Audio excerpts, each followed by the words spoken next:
ألم تر كيف ضرب الله مثلا كلمة طيبة كشجرة طيبة أصلها ثابت وفرعها في السماء تؤتي أكلها كل حين بإذن ربها ويضرب الله الأمثال للناس لعلهم يتذكرون রব্বুল আলামিন বলেন দেখো দেখো দেখো আমি কালেমায়ে তয়্যিবাকে কিভাবে উদাহরণ দিয়েছি।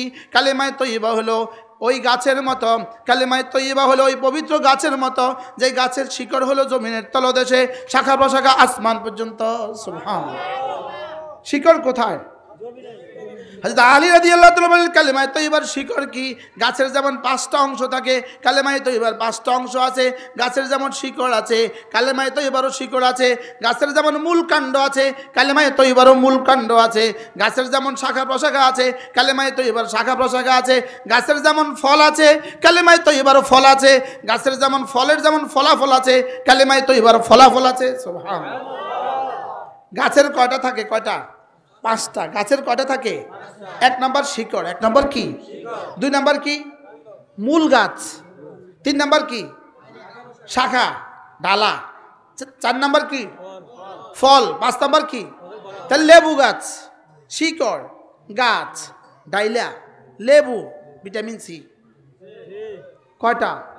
ঠিক কালেমায়ে তয়্যিবার 5টা আছে। কালেমায়ে তয়্যিবার শিকড় আছে, কালেমায়ে তয়্যিবার মূল গাছ আছে, কালেমায়ে তয়্যিবার শাখা প্রশাখা আছে, কালেমায়ে তয়্যিবার ফল আছে, কালেমায়ে তয়্যিবার ফলাফল আছে। মূল গাছ কি? কালেমায়ে তয়্যিবার মূল শিকড় কি? আল ইলমু ওয়াল মারিফা। ইলম এবং মারিফাত হলো কালেমায়ে তয়্যিবার শিকড়। সুবহানাল্লাহ। ইলম এবং মারিফাত কি? কালেমায়ে তয়্যিবার শিকড়। বলেন কালেমায়ে তয়্যিবার শিকড় কি? এবার বলেন তো দেখি ইলম এবং মারিফাত কোথায় শেখায়? মাদ্রাসায়। আরে সুবহানাল্লাহ বলেন। তাহলে এখানে কালেমায়ে তয়্যিবার শিকড় তৈরি হয়। কালেমায়ে তয়্যিবার কি তৈরি হয়? কালেমায়ে তয়্যিবার শিকড় কি? ইলম এবং মারিফাত। বুঝে বলেন কালেমায়ে তয়্যিবার শিকড় কি? ইলম এবং মারিফাত। মূল গাছ ইখলাস হলো মূল গাছ। ইখলাস হলো কি? মূল গাছ। নামাজ, রোজা, হজ, যাকাত এগুলো হলো শাখা। এগুলো হলো কি? শাখা। আর এবার ফল। এবার কি? ফল। তাসবিহাত হলো ফল। সুবহানাল্লাহ বলেন। তাসবিহাত হলো কি? সুবহানাল্লাহ ফল, আলহামদুলিল্লাহ ফল, আল্লাহু আকবার ফল, লা ইলাহা ইল্লাল্লাহ ফল। এবার ফলাফল কি? ফলাফল হলো 2টা। যেমন লেবুর ফলাফল ভিটামিন সি, কমলা লেবুর ফলাফল ভিটামিন সি, আমের ফলাফল ভিটামিন বি, এরকম রোদের ফলাফল ভিটামিন ডি। তো কালেমায়ে তয়্যিবার ফলাফল 2টা। দুনিয়াতে হায়াত তয়্যিবা, আখিরাতে জান্নাত। ফলাফল কয়টা? কি কি? দুনিয়াতে সুন্দর এক জীবন, দুনিয়াতে পবিত্র এক জীবন। সুবহানাল্লাহ বলেন। পবিত্র জীবন কাকে বলে? পবিত্র জীবন মানে ওই জীবন যে জীবনে নামাজ ছুটে না। সুবহানাল্লাহ বলেন। আমরা তো মনে করছি জীবন মানে হলো একটা বাড়ি, পবিত্র জীবন মানে হলো একটা বাড়ি। না, পবিত্র জীবন মানে হলো একটা গাড়ি। না না, পবিত্র জীবন মানে একটা বাড়ি যদি হইতো তাহলে বেলালের পবিত্র জীবন হইতো না। কি? পবিত্র জীবন মানে যদি একটা গাড়ি হইতো তাহলে ফাতেমার পবিত্র জীবন হইতো না। তাহলে পবিত্র জীবন মানে ওই জীবন যেই জীবনে ফরজ ওয়াজিব ছুটে না, যেই জীবনে কোনো গুনাহ হয় না। সুবহানাল্লাহ বলেন। গুনাহ থেকে বাঁচবো কেন? গুনাহ থেকে বাঁচবো জাহান্নাম থেকে বাঁচার জন্য। গুনাহ থেকে বাঁচবো কেন বলেন? ফরজ ওয়াজিব করব কেন? জাহান্নাম থেকে বাঁচার জন্য। গুনাহ থেকে বাঁচবো কেন? জান্নাতে যাওয়ার জন্য। সুন্নত মতো চলবো কেন? রাসূলের সুপারিশের জন্য। আর নফল ইবাদত করব কেন? আল্লাহর ওলি হওয়ার জন্য। কি বলছি মান্নান স্যার বলেন? গুনাহ থেকে বাঁচবো কেন? জাহান্নাম থেকে বাঁচার জন্য। গুনাহ থেকে বাঁচবো কেন? আবার বলেন। বাংলাদেশে অপরাধ থেকে বাঁচার, আমরা অপরাধ থেকে বাঁচি কেন? জেল থেকে বাঁচার জন্য। জোরে বলে না। অপরাধ থেকে বাঁচি কেন? তাহলে গুনাহ থেকে বাঁচবো কেন? জাহান্নাম থেকে বাঁচার জন্য। এবার ডিউটি করি কেন? বেতনের জন্য। তাহলে ইবাদত করব কেন? জান্নাতের জন্য। সুবহানাল্লাহ বলেন। তাহলে ফরজ ওয়াজিব করব কেন? আর গুনাহ থেকে বাঁচবো কেন? জাহান্নাম থেকে কি? বাঁচার জন্য। সুন্নত মতো চলবো কেন? রাসূলের সুপারিশের জন্য। এবার জিকির ও আজকার নফল করব কেন? আল্লাহর ওলি হওয়ার জন্য। সুবহানাল্লাহ বলেন। এখন আপনি বলবেন আমি ফরজ ওয়াজিব করব না। যেমন ধরেন একজনে ফজর নামাজের ফরজ পড়লো না, ফজর পড়লো না, একজন ফজর পড়লো না। বলেন কি বলছি বলেন? আবার বলেন। মাআযাল্লাহ, একজন ফজর নামাজ পড়লো না। এই লোকটা যদি জীবনে ৭০,০০০ উমরা করে এই ফজরের কাফারা হবে না। নাউজুবিল্লাহ বলেন। আচ্ছা যদি কেউ ৭০,০০০ উমরা করে তার অবস্থা কি?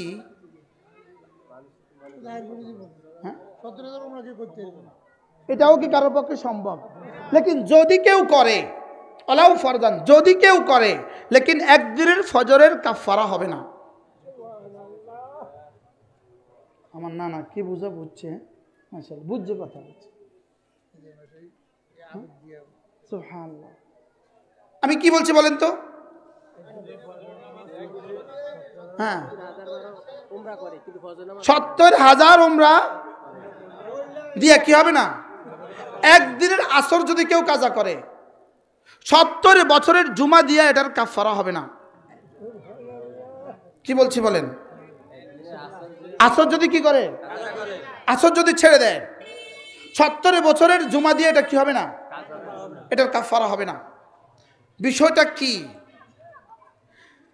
ফরজ ফজর, জোহর, আসর, মাগরিব, এশা, এই 5 ওয়াক্ত নামাজ, রমজান মাসের রোজা, এই যাকাত ফরজ হলে যাকাত 3 নাম্বার, হজ ফরজ হলে হজ, এই 4টা জিনিস, নামাজ, রোজা, হজ, যাকাত, এই 4টা জিনিস হইল সরাসরি এই 4টার জন্যই আল্লাহ তাআলা গোটা মানব জাতিকে বানিয়েছেন। বাকি যত জিনিস নিষেধাজ্ঞা আছে, জেনা করব না, চুরি করা যাবে না, ডাকাতি করা যাবে না, মিথ্যে বলা যাবে না, এই সবগুলো হলো এই 4টাকে সেভ করার জন্য। সুবহানাল্লাহ বলেন। এখন আল্লাহ, যেমন ধরেন আপনার দোকানে একজন কর্মচারী রাখছেন, আপনি তাকে বললেন 9টায় দোকান খুলবা, রাত 9টা বন্ধ করবা, এই হলো 12 ঘন্টা তোমার দোকানে থাকা তোমার ডিউটি। কিন্তু বলে দিলেন ওই যে ওই দোকানটা দেখো, ওই দোকানে কিন্তু টেলিভিশন চলে, ওখানে কিন্তু তুমি যাবা না, ওই দোকানে তুমি যাবা না, এই হলো তোমার ডিউটি, এখানে তুমি থাকবা, ওখানে যাবা না। তাহলে এটা হলো আদেশ, ওটা হলো নিষেধ। বলেন এটা হলো কি? ওটা হলো কি? এখন আগের কর্মচারী প্রতিদিন বিক্রি করতো 12,000 টাকা, এই কর্মচারী প্রতিদিন বিক্রি করে 16,000 টাকা। সে পুরা যেভাবে বলছে এভাবে সে কি করে? ডিউটি আদায় করে, পুরা অবিডিয়েন্ট, পুরা ডিউটি সে আদায় করে। লেকিন মালিক জানে, মাঝে মাঝে টের পায়, সে ওই দোকানেও যায়। বুঝেন নাই? ওই দোকানে যাওয়া কি ছিল? নিষেধ ছিল। এখন মালিক কি বলে জানেন? আমি তো বলছি তাকে 9টা থেকে 9টা এই দোকানে থাকতে, এবং সে ডিউটি করতে, সে তো ডিউটি ফুলফিল করে, ডিউটি তো সে 100 করে। আমার ডিউটি বজায় রেখা আগে বেচতাম 12,000, এখন বেশি 22,000, তো আমার ডিউটি ঠিক রেখা মাঝে মাঝে ওই দোকানে যায় যে, আচ্ছা যাক মাফ। সুবহানাল্লাহ বলেন। কি বলে বলেন না? আচ্ছা থাক। মালিককে তখন দেখে আর না দেখার ভান করে। বাস্তব না বাস্তব বলেন? যেহেতু আমার ডিউটি ঠিক, বলেন আমার কি আসল ডিউটি যেহেতু ঠিক, এই জন্য আল্লাহ তাআলার পক্ষ থেকে কিছু আছে আদেশ, কিছু আছে নিষেধ। আদেশগুলো যদি ঠিক থাকে, নিষেধ কিছু কিছু হয়ে গেলে আল্লাহ মাফ করে দেয়। আচ্ছা এবার যদি সে দোকানদারি না করে, এখানে 9টা থেকে 9টা দোকানদারি না করে, ওই দোকানে শুধু 1 ঘন্টাই থাকে, এখানে দোকানদারি করে না কিন্তু ওখানে 1 ঘন্টা থাকে, অথবা এখানে দোকানদারিও করে না, ওখানেও যায় না, এই মালিক, এই কর্মচারীর উপরে কি মালিক খুব খুশি? হ্যাঁ, কি লিগা? আদেশ করে না। বলেন আদেশ কি? এজন্য আল্লামা ইবনুল কাইয়িম আল জাওজিয়া বলেন, লা তারকুল মা'মুরি বিহি আ'যামু ইলাল্লাহ মিন ইরতিকাবিল মাআসি। হাজারো গুনাহ করার চেয়েও একটা ফজর ছেড়ে দেওয়া আল্লাহ তাআলার কাছে জঘন্য অপরাধ। কি বলছি বলেন? হাজারো গুনাহ। এজন্য মুমিন হাজারো গুনাহ করতে পারে লেকিন নামাজ ছাড়তে পারে না, আর বেঈমান হাজারো নেকি করতে পারে লেকিন নামাজ পড়তে পারে না। পৃথিবীর যত পণ্ডিত থেকে যত পণ্ডিত হোক, কোনো ইহুদি, কোনো নাসারা, কোনো হিন্দু, তাকে যদি বলেন $1,00,000 দিব, তুমি 2 রাকাত নামাজ পড়ে দেখাও, পারবে? পারবে না? পারবে না। কেন পারবে না? না, নামাজ ইমানদার ছাড়া কেউ পড়তে পারে না। নামাজ ইমানদার ছাড়া কেউ কি না, নামাজ ইমানদার। কিন্তু তারা যদি বলেন মসজিদে কিছু টাকা দিয়ে দাও, সে দিয়ে দিতে পারবে। তারা যদি এহরাম বাইন্দা আরাফার মাঠে পাঠায় দেন, সে হজ করে আসতে পারবে। বাইতুল্লাহ চতুর্দিকে ঘুরো, সে ঘুরে আসতে পারবে। বুঝেন নাই? সে রোজা রাখতে বলেন তো আজকে সেহরি খাও, সেহরি খাওয়া থেকে কি ইফতার পর্যন্ত কিছু খাইও না, রোজা রাখো, তো সে রোজাও রাখতে পারবে, লেকিন নামাজ পড়তে পারে না। এবার বলেন মুমিন, বলেন মুমিন নামাজ ছাড়তেই পারে না, কাফের নামাজ পড়তেই পারে না। এবার বলেন আপনি কি সিদ্ধান্ত নেবেন? বলেন। আমরা এখানে কাফের কেউ আছি? আমরা কি? তাহলে নামাজ আমার জীবনের কেমন অংশ? হ্যাঁ বলেন, নামাজ ছাড়ার কোনো সুযোগ কি? বলেন কোনো মুমিন নামাজ ছাড়তে পারে না, আর কোনো কাফের নামাজ পড়তে পারে না। এজন্য আল্লাহ তাআলা বলেন ওয়া ইন্নাহা লাকাবীরাতুন ইল্লা আলাল খাশিঈন। নামাজ বড় কঠিন ইবাদত। চমুনি এক বেটার আলুর গোডাউন আছে। কিসের গোডাউন? বেটা আলুর গোডাউন। আলু কিন্তু বস্তা হয় 80 কিলো। কত কিলো? আলুর বস্তা হয় 80 কিলো। তো 80 কিলোর বস্তা কুলিরা নামায় গাড়ি থেকে, ট্রাক থেকে, দুইটা হুক দিয়ে এমনে মারে, মাইরা এমনে উঠায়। মানে আমরা 5 কিলোরে যেমনে উঠাই, সে 80 কিলোরে এমনে উঠায়, নিজে নিজে উঠায়। এক বস্তা নামাইলে 5 টাকা। কত? এক বস্তা নামাইলে 5 টাকা। এখন ওই গোডাউনের মালিক ইনি হলেন নামাজি মানুষ। তো প্রত্যেক দিন নামাজের সময় মাগরিব এসা ট্রাক থামে আর কুলিরা মাল নামায়। তো উনি নামাজে যাওয়ার সময় কয় রে চল নামাজে চল, নামাজে চল। একটাও যায় না। আইয়া কয় রে নামাজ বুঝি তোগো 80 কিলোর আলুর বস্তার তো না ওজন কি? তোর 80 কিলো আলুর বস্তা এত সহজ, আর তোর নামাজ এত কঠিন কা?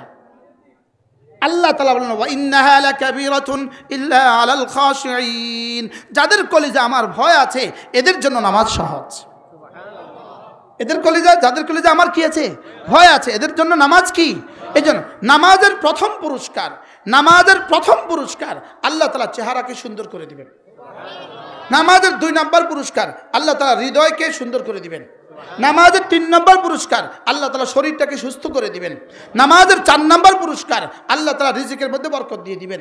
নামাজের 5 নম্বর পুরস্কার আল্লাহ তাআলা মাখলুকের কলিজায় তার ভালোবাসা ঢেলে দিবেন। এরকম যদি বলতে থাকি তো ইনশাআল্লাহ 78টা পর্যন্ত আমরা লিখে দিছি কিতাবের মধ্যে। কি ভাই? আচ্ছা, নামাজ না পড়ার একটা পুরস্কার তোমরা কেউ আমারে শোনাও। জোরে কর। নামাজ না পড়ার একটা পুরস্কার কেউ শোনান। যে নামাজ না পড়লে এই লাভটা আছে, এটা একটু একটা শোনান, একটা। হ্যাঁ, আর পড়ার লাভ কত শুনাইলাম? আন্নাহু ইউরদির রহমান, আন্নাহু ইউকাসসিরুশ শাইতান। এটা রহমানকে খুশি করে দেয়, এটা শয়তানকে নারাজ করে দেয়, শয়তানের কোমর ভেঙে দেয়।